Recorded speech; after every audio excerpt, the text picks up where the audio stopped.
ഇന്നത്തെ നമ്മുടെ ടോപ്പിക്ക് വെങ്കലയുഗം അഥവാ ബ്രോൺസ് ഏജ്.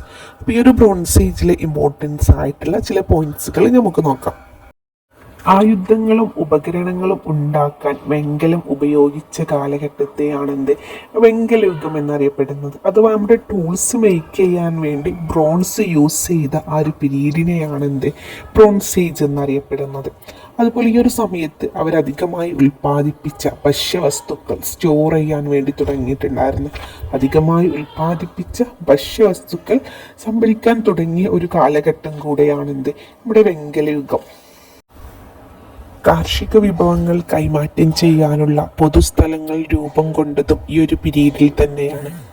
അതിനു പുറമെ ഇഷ്ടിക നിർമ്മാണവും തുണിനെയ്ത്ത് തുടങ്ങിയ തൊഴിൽ മേഖലകൾ വികാസം പ്രാപിച്ച ഒരു കാലഘട്ടം കൂടെയാണ് വെങ്കലയുഗം.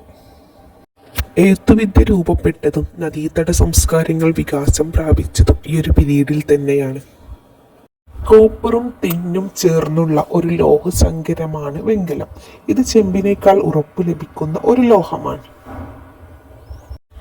ഇന്ത്യയിലെ ഹാരപ്പൻ സംസ്കാരവും ഇറാഖിലെ മെസപ്പൊട്ടേമിയൻ സംസ്കാരവും ഈജിപ്തിലെ ഈജിപ്ഷ്യൻ സംസ്കാരവും ചൈനയിലെ ചൈനീസ് സംസ്കാരവും പ്രധാനപ്പെട്ട വെങ്കലയുഗ സംസ്കാരങ്ങളാണ്.